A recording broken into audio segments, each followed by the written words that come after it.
Is that better? Oh wait. Okay. Cool.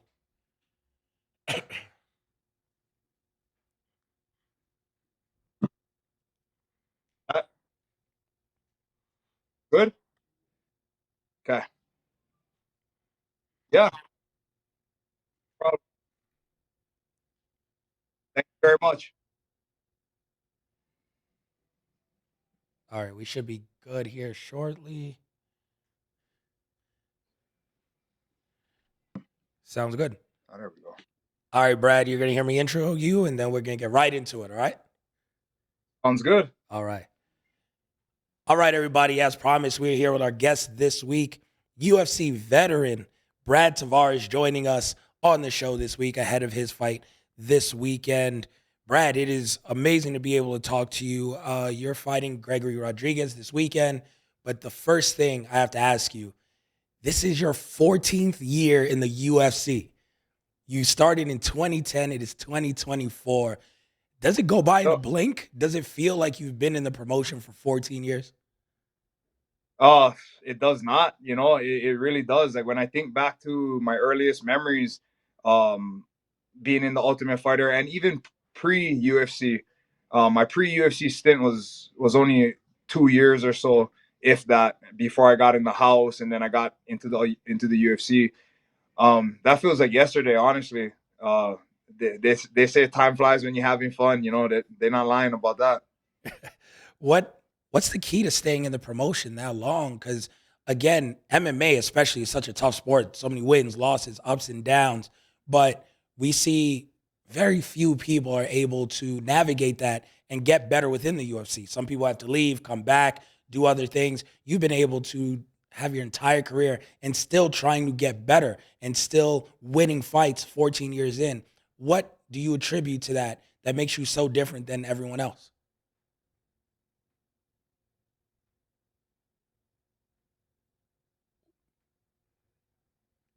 I think so. Oh, you're good. You're back. So- Sorry about that. I don't know No, what happened. It just dropped connection. no, you're good. So, what is it that makes you feel like, okay, I've been here 14 years. What made it so easy? I don't want to call it easy. What made it realistic for you to stay in the UFC the whole time when we see so many others come and go? One, I think is just being smart with your training. That's something that comes with the experience, right? Like when you're young, I'll do this, I'll do that. You're young, you're dumb, you don't care. You can do it. As you get older, you get more experience. You got to learn from from those things. If I was to keep training the way I had been training when I first started, I would have never made it this far. Two is taking care of your health, your body, and not just physically, but your mental, your emotional. You got to take care of all of those because they all work in unison. And MMA, anybody will tell you, it is like 90% mental. It's only 10% physical. It's the mental side of things that really trumps everything else.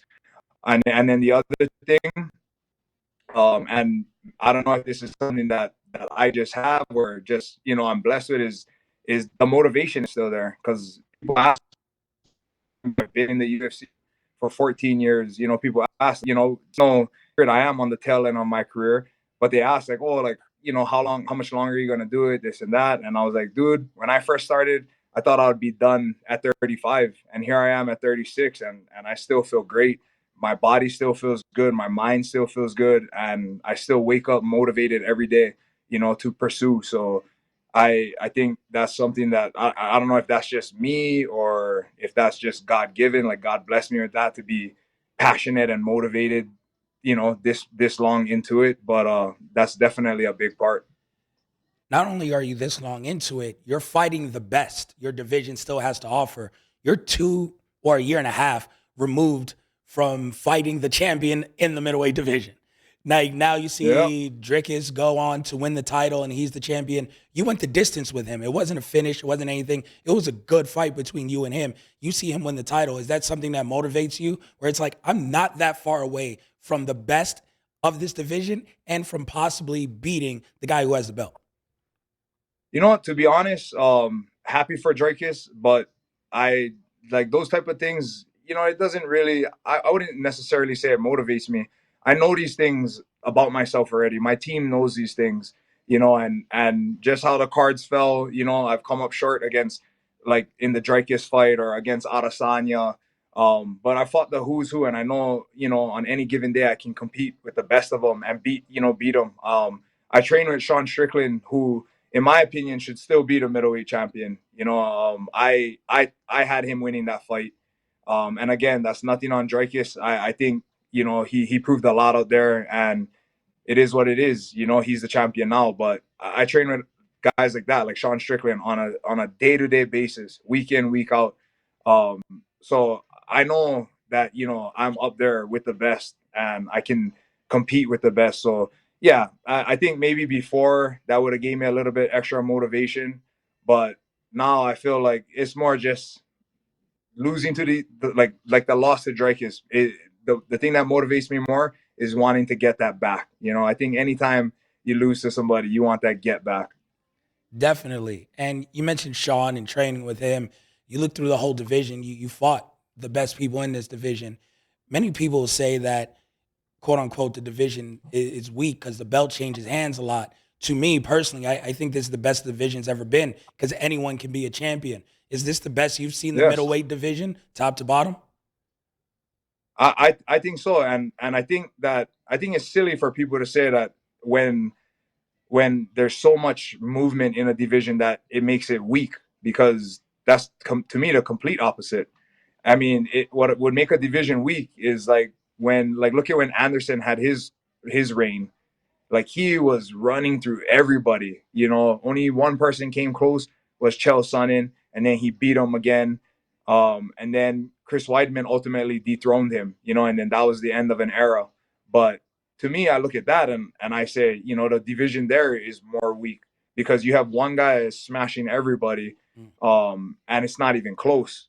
And but now it's like, look at like how much it has changed hands. It went from Izzy to Alex to Izzy to Sean to Dreykus, and now we see, what's the next fight there. If Dreykus, if they run that back with Sean, and hey, Sean comes out, makes the adjustments, beats him this time, now it changes again. So I think the division is probably one of the most competitive. It's at its most competitive point that it maybe has ever been at. And I'm sure it's exciting to be in the division and see all these guys who are great.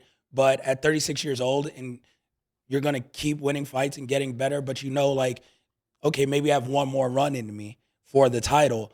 Do you ever look up and say, it might be cool to go to light heavyweight? You see a guy, like you just mentioned, Pereira jumped up, won the title in 2 fights, right? Like, you're like, guys of my size can compete up there. It's a little easier. I'm not going to lie to you. It's a little easier path to the title. Maybe my next run is a weight up.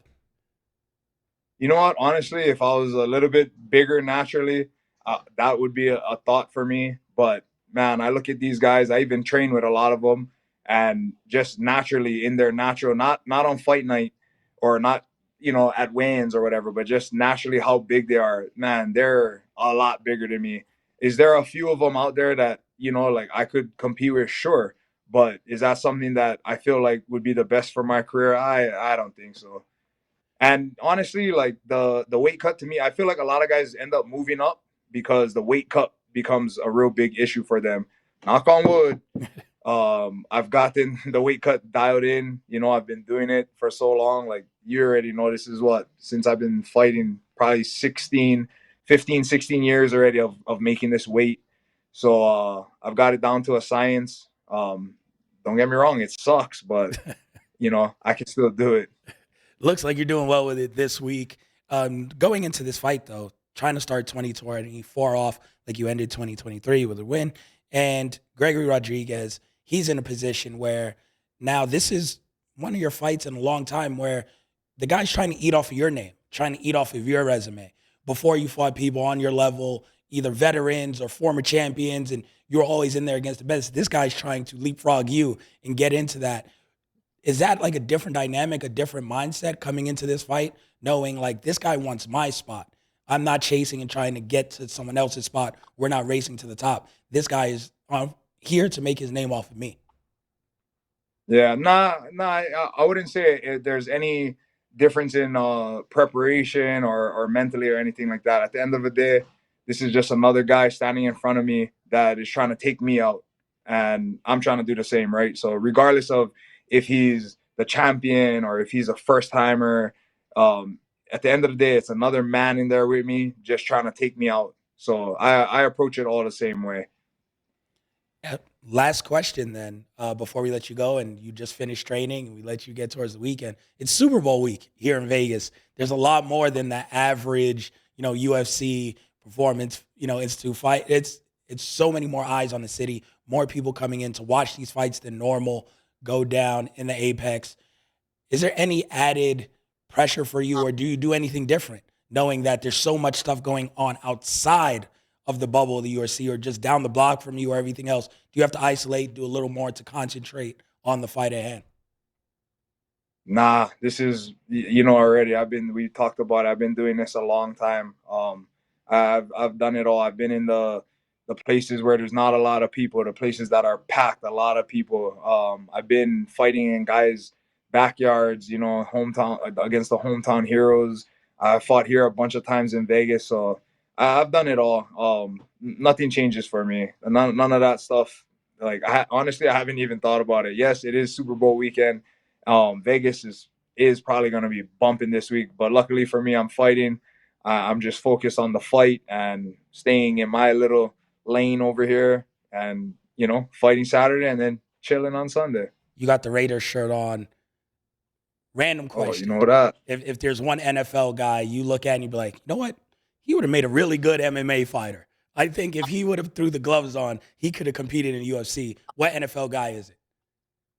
Max Crosby, hands down.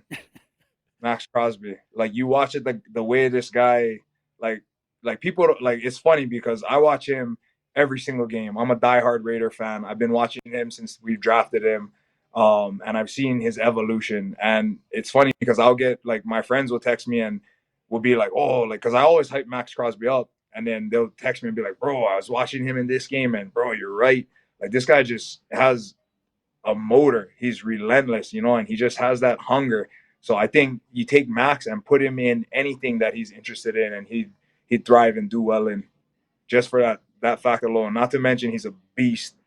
We need to get Max over to the gym in the off season, right? Like just get in the cage, roll a little bit. That'd be so fun to watch. No, man, it's going to be amazing to watch you this weekend, Brad. Best of luck out there. Always entertaining. This is year 14, but I'm telling you, you look as fresh as you did in 2010. So many more years to you. We appreciate it. Thank you so much. Everyone's rooting for you. Thank you guys for having me. I appreciate the time. You guys have a good one. Anytime. All right, everyone. Brad Aloha. Tavares jumping in before his fight this weekend. So many things going on in Vegas, not just Super Bowl. There's boxing, of course, with Teofimo Lopez. UFC has a great card. So many things just building up in the city of Vegas. That's why we have so many shows this week. So make sure you guys check us out everywhere. You guys watch us every single time. Give us a like and subscribe wherever you listen to us as well. Make sure you check out our episode this week, full pro wrestling episode. Plus, we'll have this interview up and sprinkle in a little special episode as well as we get later on in the week. Tell you what the atmosphere is like here in Vegas. So we appreciate you all. Till next time, we're out.